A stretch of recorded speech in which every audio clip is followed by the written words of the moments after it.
My name is Blair Sterling, I began, my voice carrying the quiet confidence of someone who had finally found her place in the world.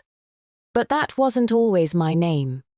Let me tell you the story of how I reclaimed not just my stolen violin but my entire life.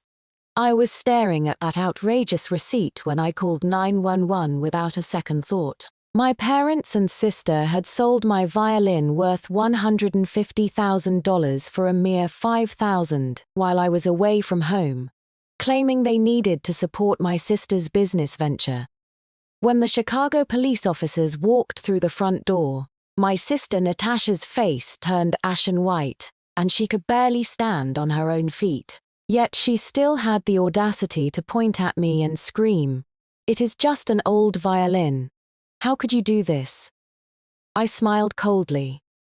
The price of that supposedly worthless instrument was far more than she could ever afford to pay. What would you do if you were in my shoes? Share your advice below and subscribe to see how my story continues. And then, I made a decision that changed everything. The living room fell into an eerie silence, the air carrying a distinct chill. I sat on the sofa clutching my phone, the screen displaying that jarring $5,000 transaction screenshot that had changed everything. Across from me, Emily's face had drained of all color. She never expected that when I returned from my music conservatory in Los Angeles to discover my violin missing, I would bypass any family conversation and dial 911 immediately. When the doorbell rang, 2 uniformed Chicago police officers appeared at our threshold. That unmistakable aura of law enforcement authority instantly drained away whatever false hope Emily had been clinging to. She jumped up from the sofa in terror, cowering behind the corner, only her frightened eyes visible. I rose to my feet and addressed the officers with perfect composure. "Please come in. I am the one who called about the theft." Before I could say another word, my mother Rose came rushing down the stairs like a whirlwind. She had obviously heard the commotion and lost one of her slippers in her haste, leaving one bare foot against the cold hardwood floor. Without even glancing at the police officers, she charged straight toward me with laser focus, pointing her finger directly at my nose. "Blair, you crazy girl, what do you think you are doing? Calling police to our home in broad daylight. Haven't you brought enough shame to the Hunt family already?" She yanked the trembling Emily behind her protectively and continued shouting at me. "We're family. How dare you talk about theft? Emily is your own sister. What is wrong with her taking some of your things? Are you trying to destroy this entire family before you'll be satisfied?" My mother's voice was shrill and piercing, each word stabbing at my eardrums painfully. I watched her face contort with rage, feeling an empty hollow expanding in my chest. Just then, urgent footsteps echoed from outside, as my father Hugh rushed home from his office. The moment he saw the police officers, his brow furrowed into deep lines. He didn't ask what had happened, nor did he look at his youngest daughter who appeared ready to faint. He walked directly to my side and grabbed my arm. "Blair, stop this nonsense." His voice was low, tinged with impatient pleading. "What will the neighbors think? Can't we discuss whatever this is behind closed doors? Send these officers away. This is ridiculous over such a trivial matter." Deliberately pried his fingers off my arm, one by one, then shook his hand away completely. My expression must have been ice cold because he unconsciously took half a step backward. "Dad," I said, my voice perfectly calm and steady. "What was stolen is my future." Emily, who had been hiding behind our mother, seemed to draw some pathetic courage from our father's arrival. She poked her head out and shrieked at me. "What future? It is just some old violin. Mom and Dad have supported you all these years, sent you to Juilliard. What is wrong with using some family money? You are a 25-year-old loser still depending on your parents. What right do you have to yell at me, loser?" That word pierced straight through my heart. I had given up my acceptance to Harvard Law School to focus entirely on music. To achieve the highest grades at Juilliard, I had willingly accepted financial dependence on my family, devoting myself completely to practice. I had endured their cold stares and contempt simply because I loved music, because I loved my dreams. Yet in the end, in my sister's eyes, I was nothing more than a parasite living off our parents, someone who didn't even deserve to live independently. I refused to acknowledge that hysterical mad dog any further. I turned slowly toward the two officers who looked increasingly uncomfortable, raising my phone and opening an encrypted folder in my photo gallery. Officers, this is the purchase receipt for the violin. The screen clearly displayed a certificate from Cremona, Italy, bearing the personal signature of a master violin maker. This violin is a limited edition work by Giuseppe Guarneri, the 13th generation successor to Antonio Stradivarius's lineage of Italian contemporary master craftsmen. Here is the valuation report issued by Sotheby's auction house, with a market estimate of $150,000. I articulated each word clearly and precisely. $150,000. The living room fell completely silent. Both officers' expressions changed instantly. The older officer's face became immediately serious as his sharp gaze fixed on Emily. "Ma'am, this is no longer a family dispute. This constitutes grand theft with an exceptionally large amount. Please come with us to the station immediately for questioning." Grand theft, $150,000.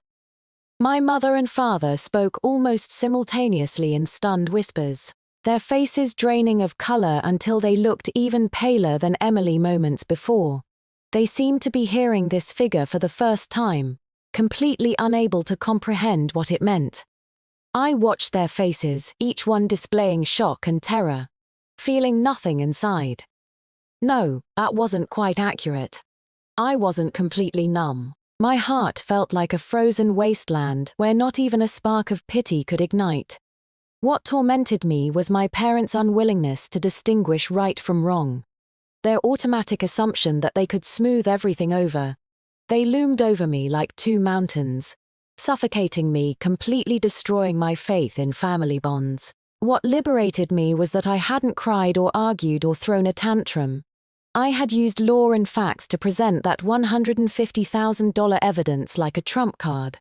Watching them transform from arrogant to terrified, from accusatory to stunned, that cold control over the situation finally gave my shattered heart a solid foundation. My mind had traveled from blank shock to furious betrayal, finally reaching this moment of icy determination. For the first time in 25 years, I felt complete disappointment in Hugh, the father I had revered my entire life. In this moment, I wasn't his daughter, I wasn't Emily's sister, I wasn't Rose's eldest child, I was simply Blair Hunt. In the interrogation room at Chicago Police Station, the fluorescent lights were blindingly white. Emily and I were separated for questioning. Through the thin wall, I could hear her hysterical sobbing and desperate excuses. I didn't steal it. It was her. It was Blair. She told me the violin was too old and an eyesore and asked me to help dispose of it. I thought it was just some cheap practice violin worth a few $100s. How was I supposed to know it was so expensive? She is setting me up, she wailed pitifully, painting herself as an innocent victim who had been deceived. The young female officer taking my statement looked at me with curiosity. I didn't rush to contradict Emily's lies. Instead, I calmly reached into my Louis Vuitton handbag and pulled out a flash drive, handing it to the officer. "Officer, please take a look at this." When the drive was inserted into the computer, a video appeared on screen showing the hallway outside our front door. The timestamp showed yesterday at 3 in the afternoon, when I was attending a masterclass at Juilliard. In the footage, Emily could be seen sneaking around, pulling a set of keys from her own bag and skillfully inserting them into the lock to open our front door. Her movements showed no hesitation whatsoever. I added quietly to the screen, "I never gave her keys to my room."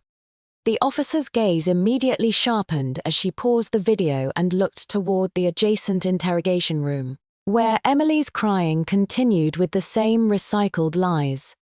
"Officer, may I show you something else?" I pulled out my phone and displayed several screenshots.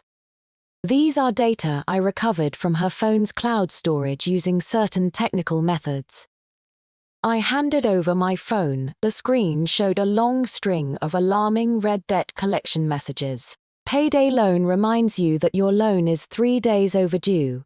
Please handle immediately. Cash app notification, failure to repay will result in contact with your family and friends.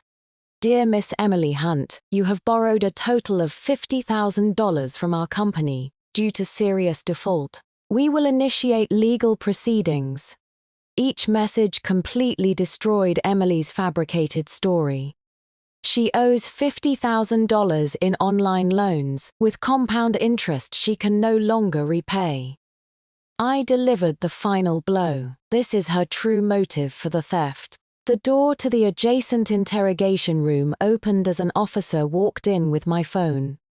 I could hear stern questioning from inside, followed by Emily's increasingly shrill screams, and finally, dead silence. Shortly after, an officer emerged to inform me that Emily's psychological defenses had completely collapsed, and she had confessed everything. As I left the room to handle follow-up procedures, I was immediately blocked by two figures. Hugh and Rose had been waiting the entire time.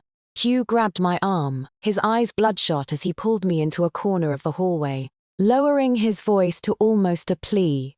"Blair, I am begging you. I am literally begging you here. Please, Emily knows she was wrong. She was just confused temporarily. Please drop the charges. If you drop them, we can discuss anything." His grip was so tight his nails nearly dug into my skin. Rose stood beside him, having abandoned her previous arrogance for a dramatically pitiful demeanor. "Yes, Blair. What sins has the Hunt family committed to deserve such a cold-hearted daughter? That is your own sister. If you send her to prison, you'll destroy her life. Prison will ruin her forever. How can you be so heartless as her sister?" I watched their coordinated performance coldly destroyed.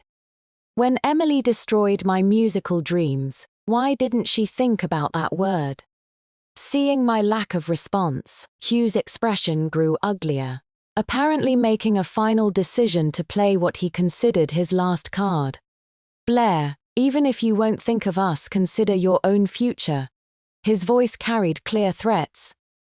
"Do you really want the entire Chicago music scene to know you have a thief for a sister? Do you really want Juilliard professors to question your character?" Hearing this, nausea rolled through my stomach like a tidal wave. I looked at him, this man who had raised me for 25 years. In this moment, he seemed utterly foreign, frighteningly unfamiliar. He was actually using my future to morally blackmail me. He actually believed that protecting a criminal's reputation was more important than teaching his daughter right from wrong. Family bonds had become the most vicious, harmful weapon imaginable. I laughed.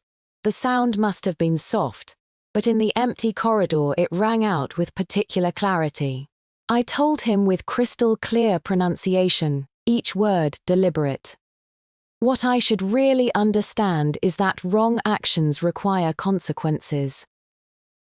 What I should really understand is that before the law, everyone is equal, family members included.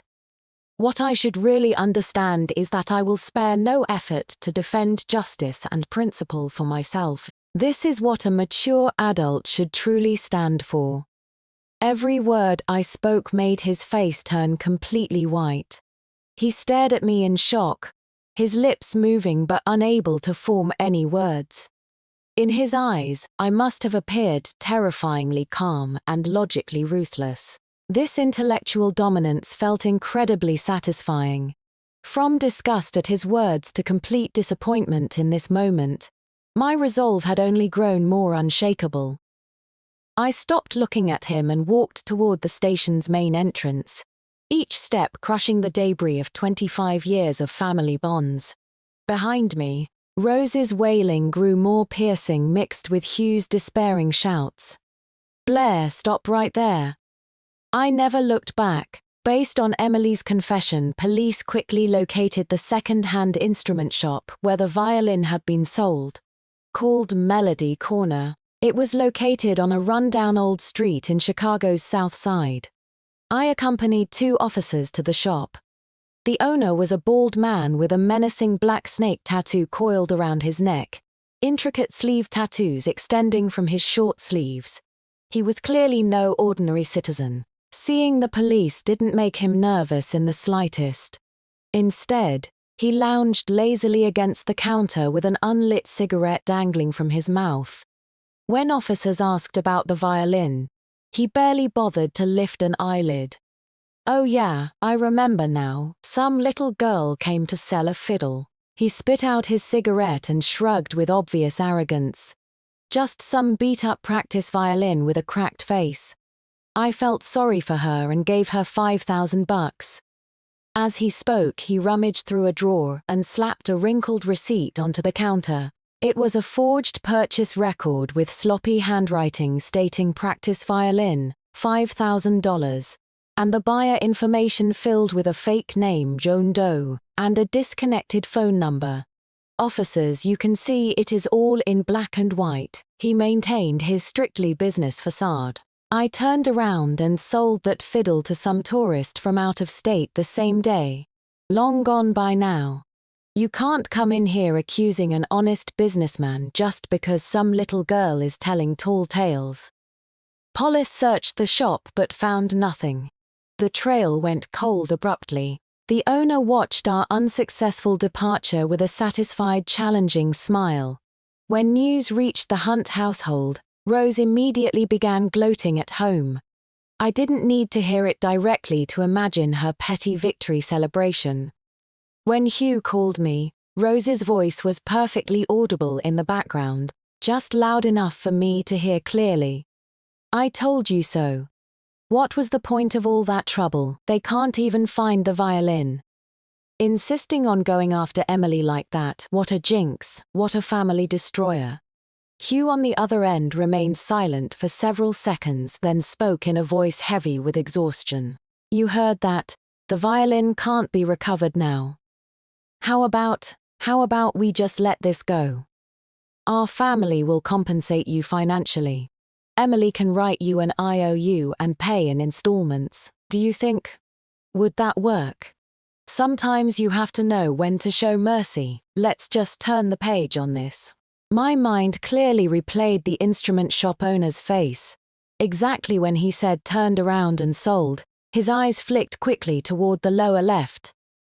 In psychology and behavioral analysis, this is a classic micro-expression indicating failed memory retrieval while the brain engages in logical construction, otherwise known as fabricating lies. He wasn't recalling, he was creating fiction on the spot. The violin hadn't been sold at all. The violin was still in his possession. I let out an extremely soft, cold laugh into the phone. "Turn the page." Hugh sounded unsettled by my laughter. Dad, you think this is the end?" My voice carried icy mockery. This is just the beginning." I hung up without waiting for his response. Then I scrolled through my contacts to find a number I hadn't used in 3 years. A number I thought I would never dial again. The call connected quickly and a steady professional male voice answered. "Blair, is it really you? You finally decided to contact me." I had no time for small talk. "Robert, it is me." My voice was cold and determined. "I need you to investigate someone. The owner of Melody Corner in Chicago's South Side goes by the nickname Snake. Social connections, financial transactions, and everyone behind him. I want to strip him down to his underwear." After a moment of silence, my ex-boyfriend, now a partner at one of Chicago's most prestigious law firms, Robert Sterling, chuckled. "Blair." After hanging up, I looked out the window. Night was deep, clouds heavy overhead. It was time for the final reckoning. Once for this finale's sake, I had hidden all my sharp edges, content to play the role of a docile lamb. But they had personally torn away my disguise, forcing me to become once again the lone wolf who had fought for 4 years in Harvard Law's pre-professional program. My apparent isolation was merely an illusion they saw. Their harsh words of rejection became the perfect fuel for the fire of revenge burning in my heart. My sharp perception was my most powerful weapon, and that mysterious phone call was the prelude to the devastating counterattack I was about to launch. Hunt family and that snake. Were you prepared to face my fury? The next morning I returned to Sterling & Associates law firm, which I hadn't seen in 3 years. It occupied the top floor of the expensive Willis Tower in downtown Chicago, with massive floor-to-ceiling windows overlooking the bustling expanse of Lake Michigan. Partner and former boyfriend Robert personally greeted me at the entrance. Seeing my simple Lululemon athleisure outfit, he joked, "Miss Blair, that outfit doesn't exactly look like you are here for work." "Exactly," I smiled back. "More like I am here to raise hell." Robert paused, then understood my meaning, his smile becoming serious. "What happened? Some family trouble?"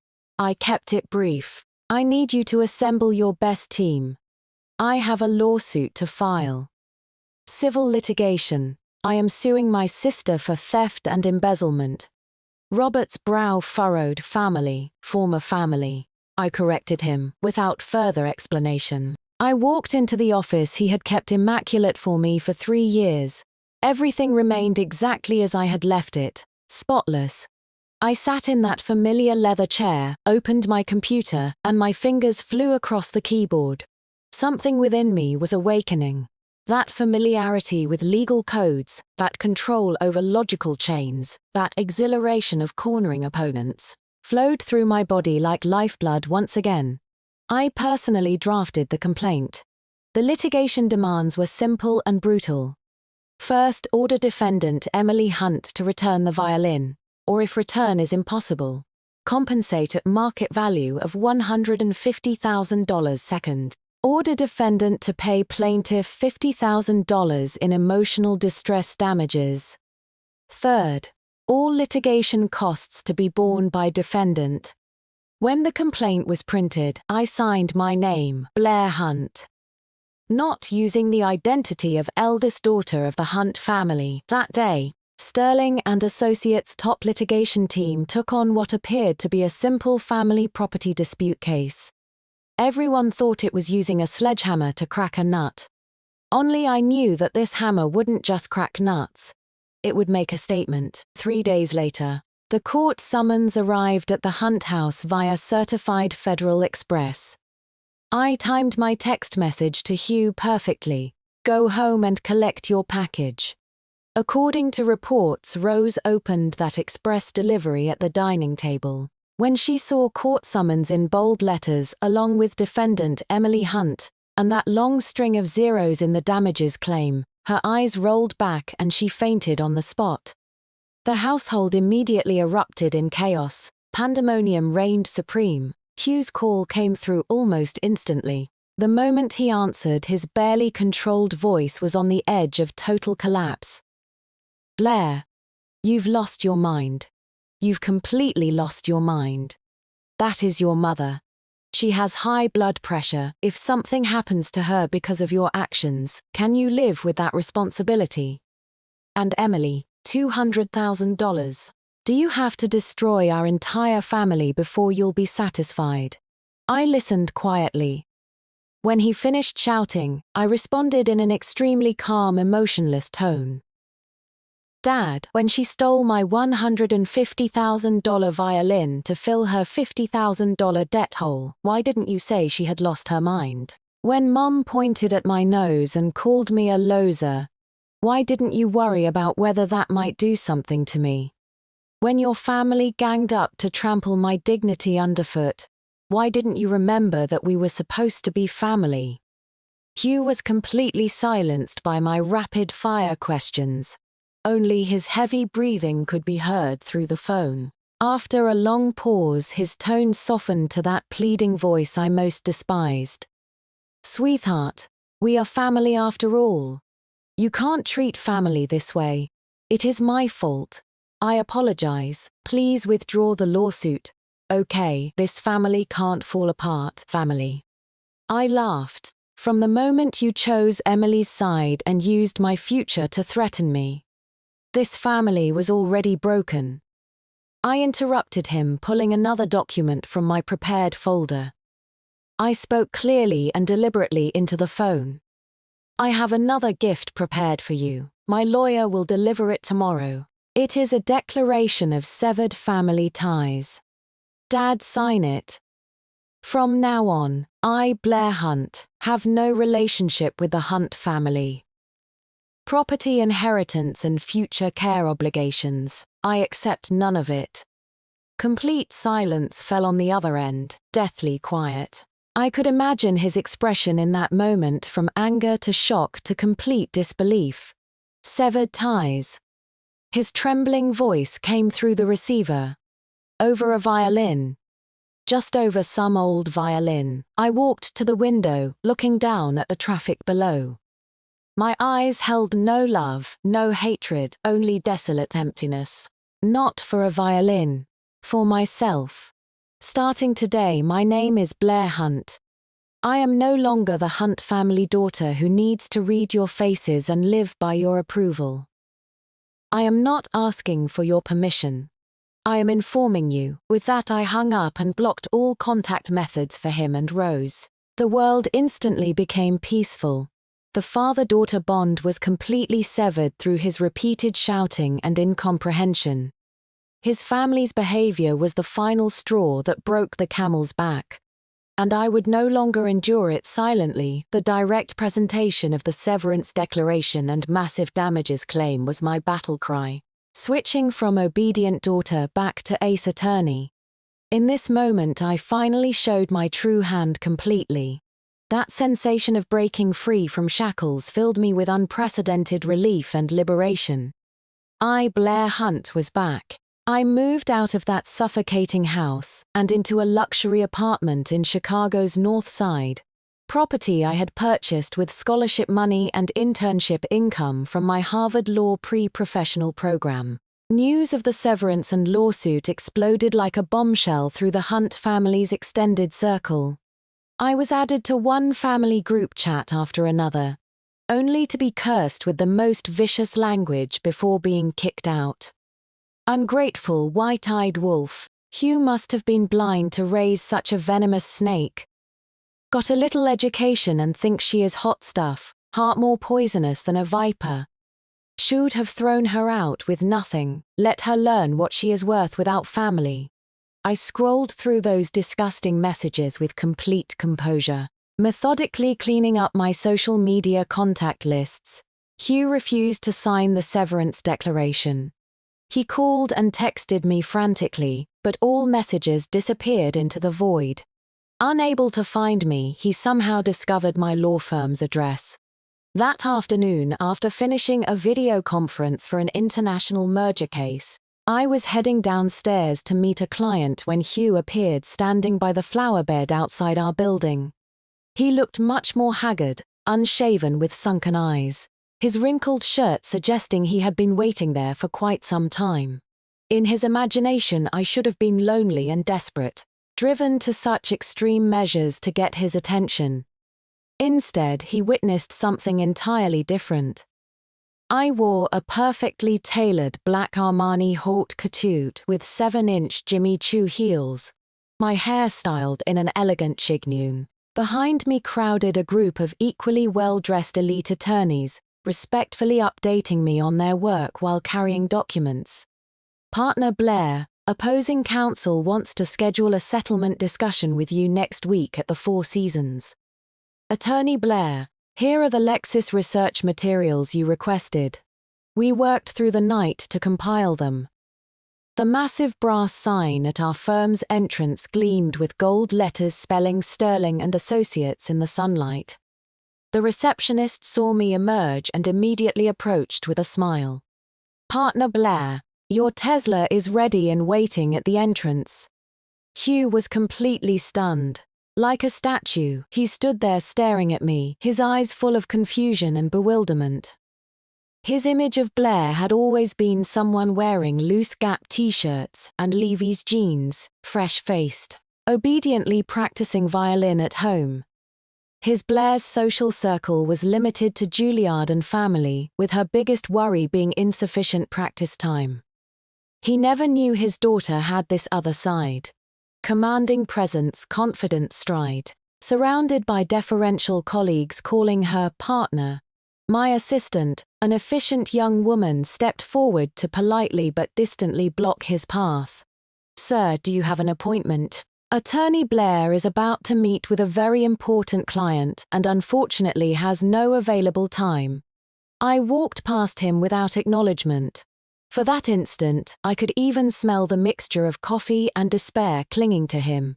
We passed each other like strangers living in completely different worlds. He finally snapped out of his shock, rushing forward to grab my wrist. His hand was shaking. Blair. You? His voice was dry and hoarse, filled with disbelief. Didn't you say you were just focusing on music at Juilliard? I stopped and finally looked directly at him. That glance held faint, almost negligible pity. I responded flatly, then stated in a matter-of-fact tone. To spare your pitiful and fragile paternal authority a bit of embarrassment. I did indeed say that. With that, I gently withdrew my hand. Without another glance at his face, which had turned deathly pale, I turned and entered the black Tesla Model S waiting at the curb. The moment the car door closed, I saw in the rearview mirror his figure collapsing to his knees in defeat. Former father and daughter had become strangers. His shock and devastation highlighted the stupidity and neglect of the past 3 years. Indeed, the past 25 years. This ultimate role reversal was a perfectly orchestrated delayed judgment I had prepared specifically for him. Judgment for his arrogance, judgment for his assumptions, judgment for his blindness to my love and talent. Hugh, this performance was just the opening act. Were you ready for the second half? Back at the firm, I immediately threw myself into counterattacking Snake. Robert mobilized the firm's top commercial investigation team, and in less than 48 hours they had completely stripped bare the background of the Melody Corner owner. His real name was Tony Snake, nicknamed after his neck tattoo. He was far more than just a second-hand instrument shop owner. Behind him lay a mature network of art money laundering and stolen goods trafficking spanning Chicago, Milwaukee, and Indianapolis. Melody Corner was just one link in this chain's Chicago operation. Rodriguez wasn't merely involved in organized crime. He was connected to several suspicious missing person cases and massive tax evasion records. I stared at the comprehensive investigation report on my computer screen and smiled coldly. What a delightful surprise. I had originally intended only to recover my violin, but now it seemed time to serve the public good.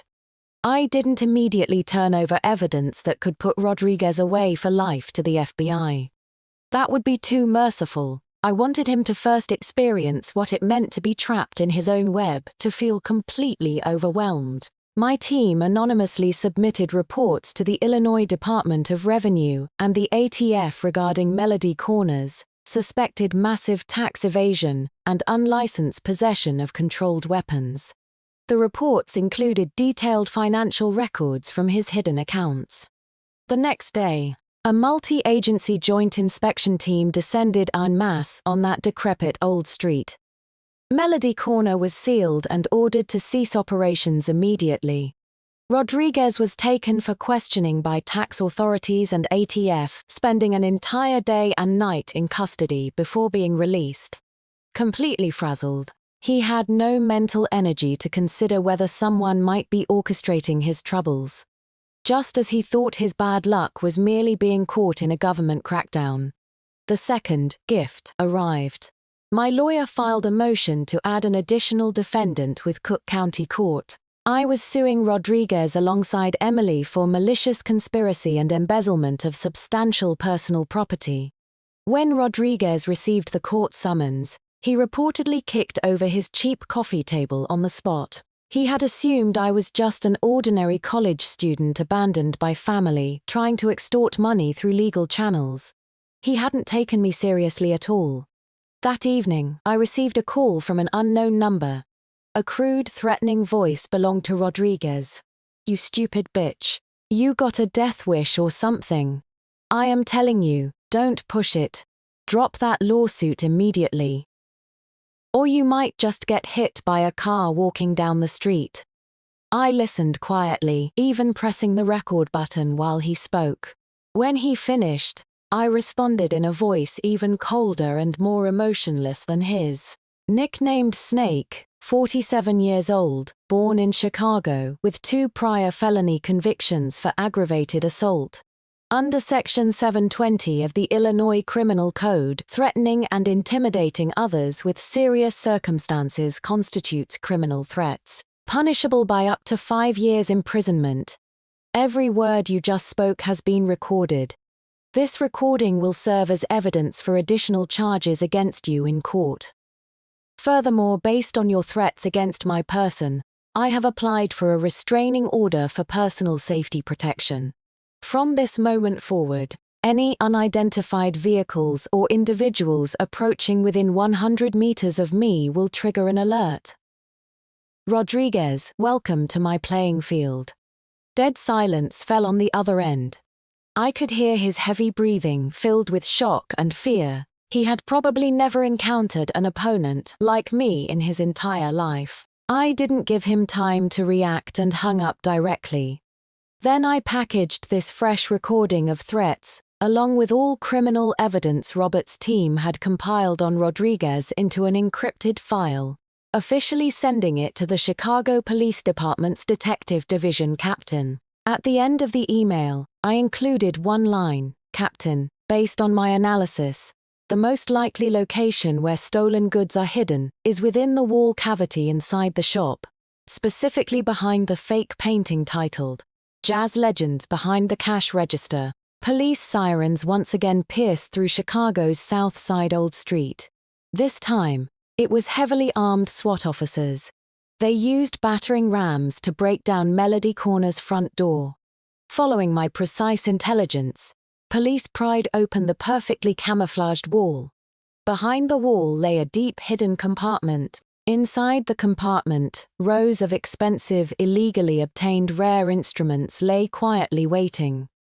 $1 million authentic Stradivarius violins, vintage French horns, diamond-encrusted flutes, and in the innermost velvet case lay my Giuseppe Guarneri violin, having survived its ordeal. Under police flashlights, the instrument's body gleamed with warm, resilient luster. In that moment, looking at the scene photos transmitted to my phone, the tension I had carried finally began to ease. I had succeeded. Using my intelligence and skill, I had played that arrogant criminal like a puppet.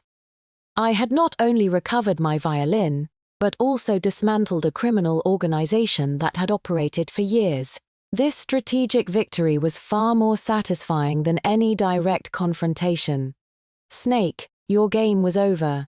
Next, it was the Hunt family's turn.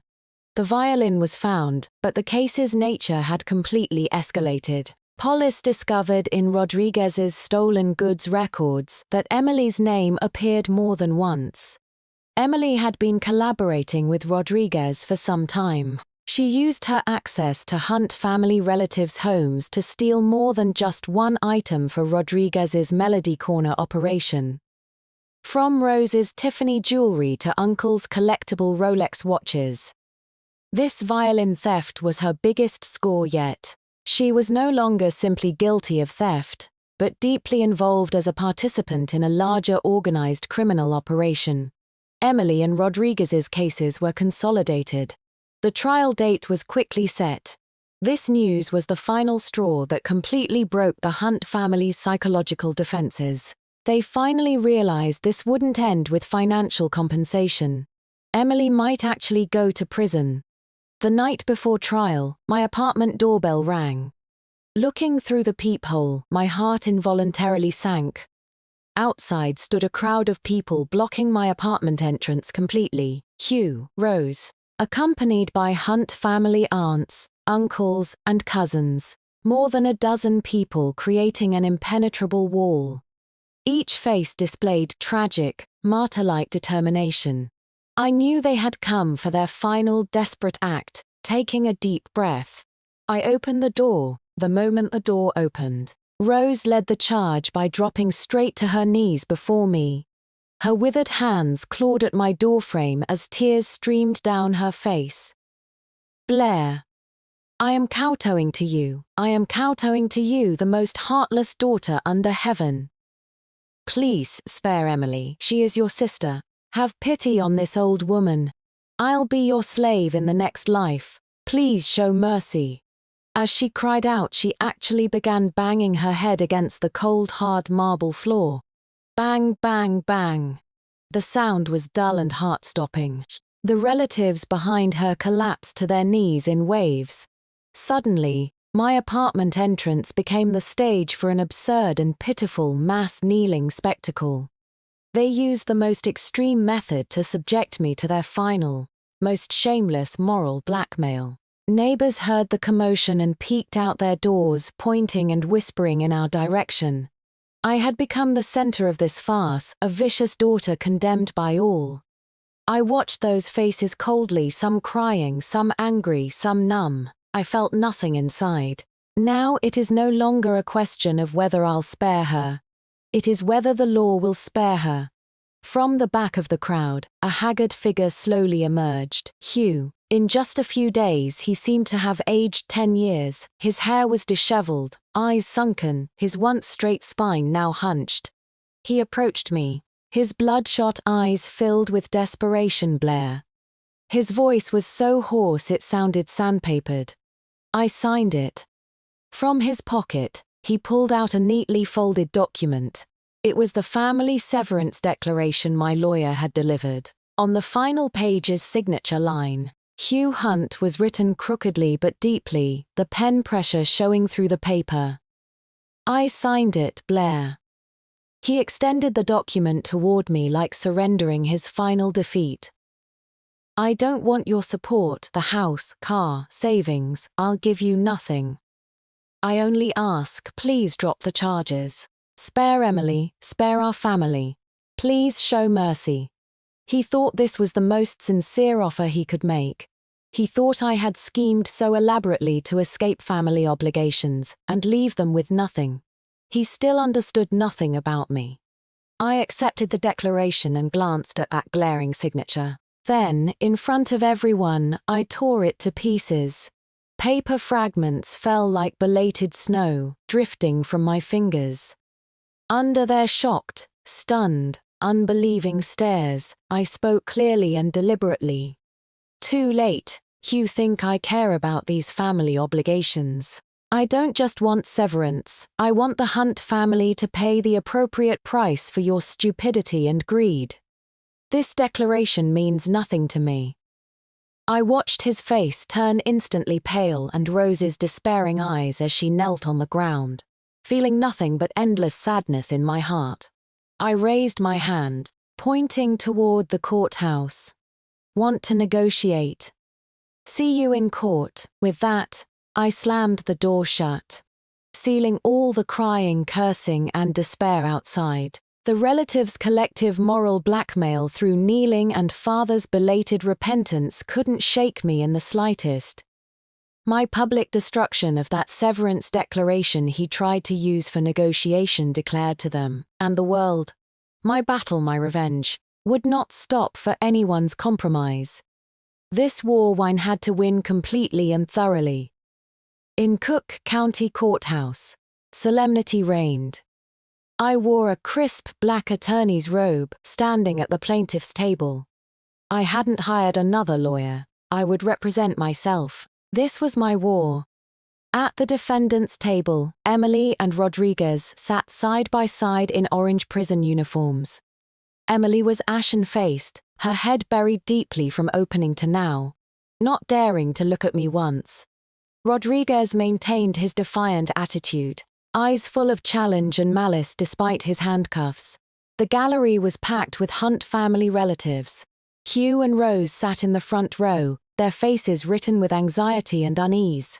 The trial began. Emily's defense attorney was a seemingly shrewd middle-aged man. He immediately attempted to portray Emily as an innocent, naive young woman deceived by social predators.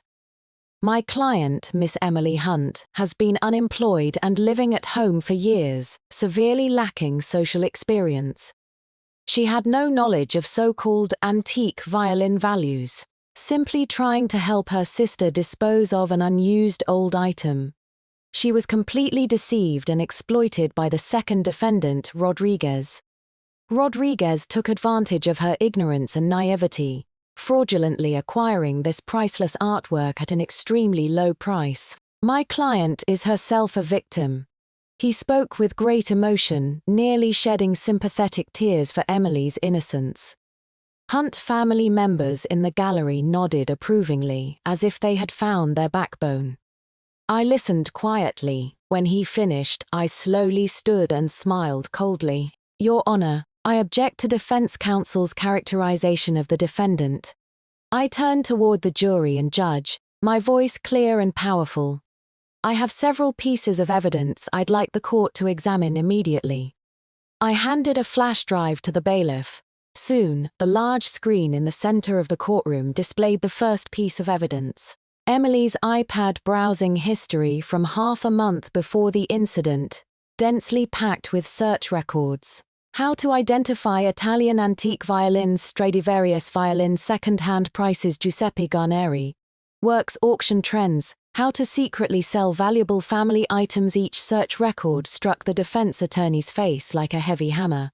When Emily saw these records, she jerked her head up, her face instantly turning deathly pale. She stared at the screen in disbelief, her body beginning to tremble uncontrollably.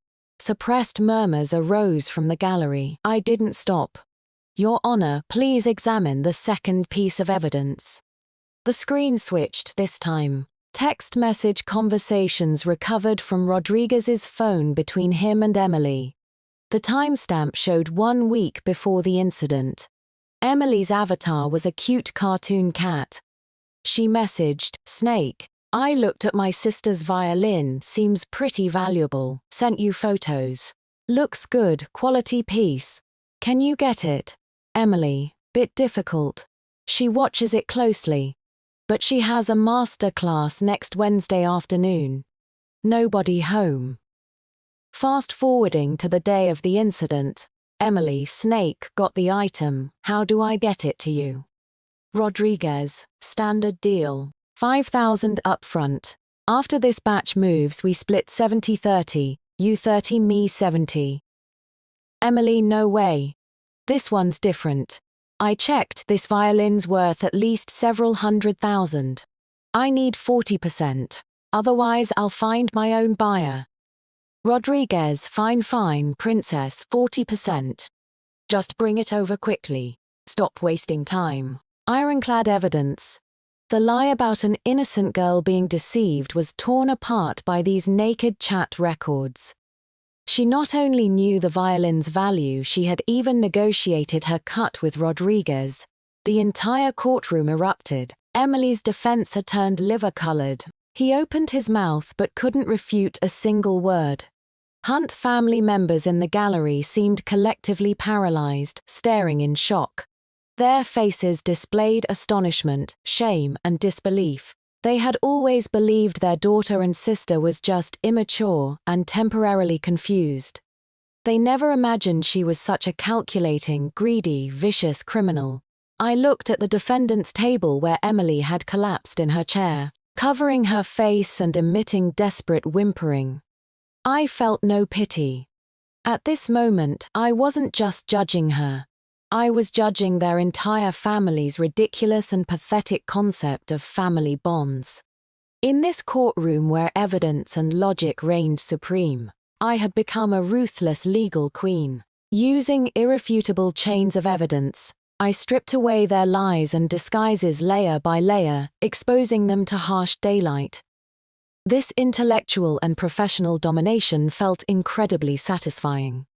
My revenge was just entering its climax. During the final statements phase, everyone thought this lawsuit was settled. Emily's crimes were irrefutable given the iron evidence.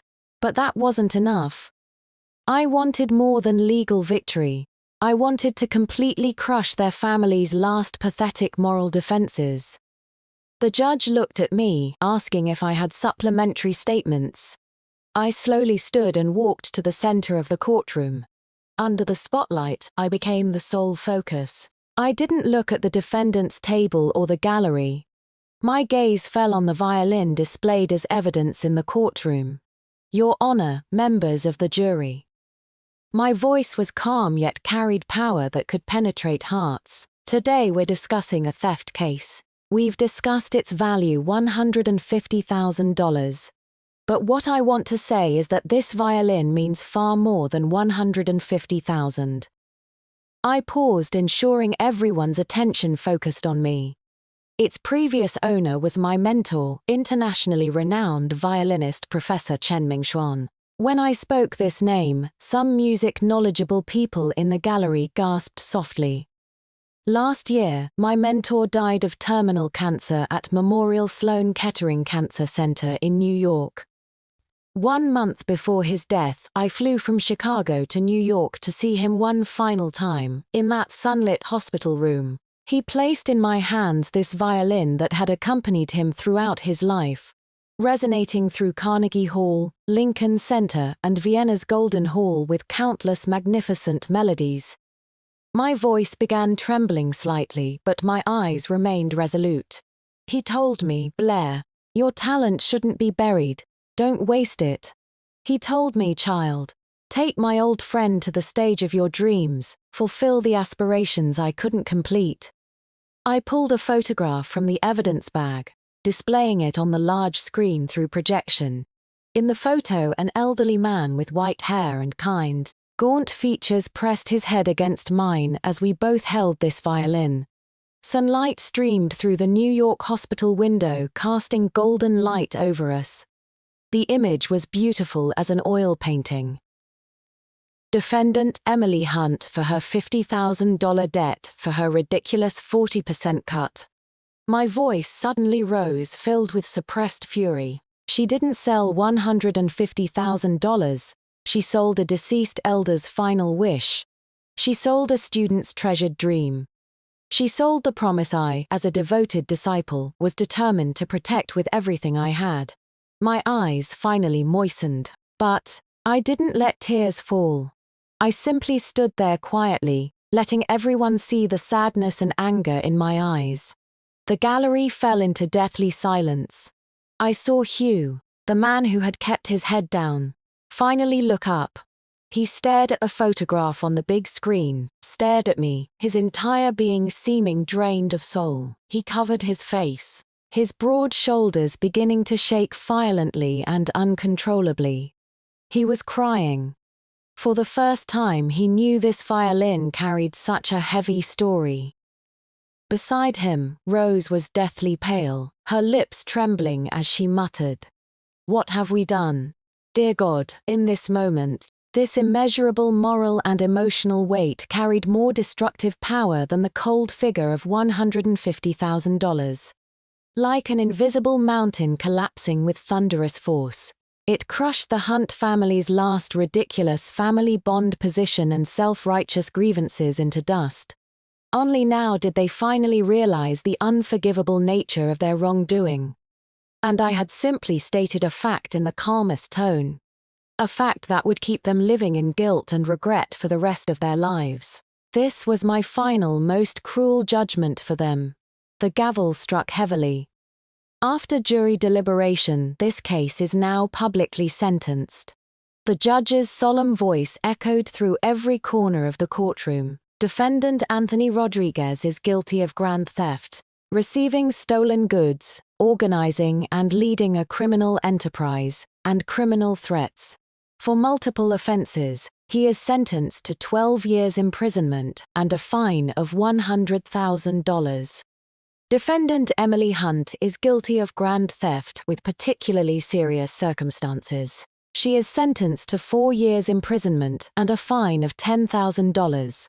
The defendants Rodriguez and Hunt are ordered to jointly compensate plaintiff Blair Hunt for economic losses totaling $200,000 within 10 days of this judgment taking effect.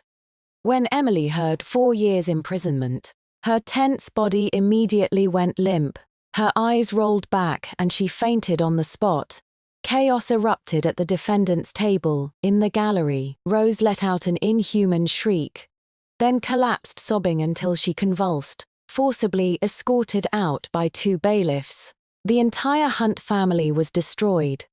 Rodriguez's criminal organization was systematically dismantled by police. What awaited them was the law's strictest punishment. After sentencing, I calmly packed my documents and left the courtroom. The sunlight was blinding, yet I felt incredibly warm. The court's enforcement order came quickly. $200,000 in compensation meant nothing to Rodriguez. But for the Hunt family, it was catastrophic. They couldn't afford it. All their savings combined totaled less than $50,000.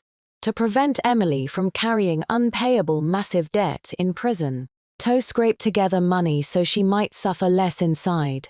Hugh and Rose made a painful decision: sell the house. They sold the 4-bedroom detached house in Chicago's northern suburbs they had lived in for most of their lives. The same house they had flaunted before me countless times.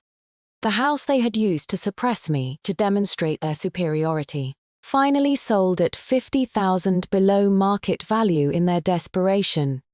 1 week later, my bank account received a $200,000 transfer. Transaction complete. I had no further connection to the Hunt family. Another week passed as I drove to Juilliard for graduation ceremony, passing their former home. That familiar house now displayed a glaring "for rent" sign.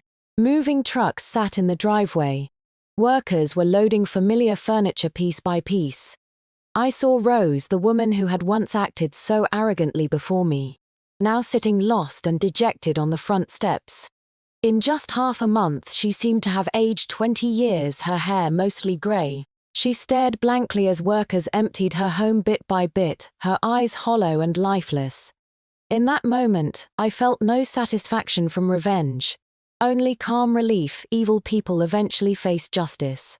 The law had delivered its most fair judgment. They had finally paid the devastating price of losing everything and being torn apart for their greed, stupidity, and malice. I didn't linger, accelerating past those ruins completely. Everything had reached its conclusion. I graduated successfully from Juilliard and received a formal invitation from the Chicago Symphony Orchestra.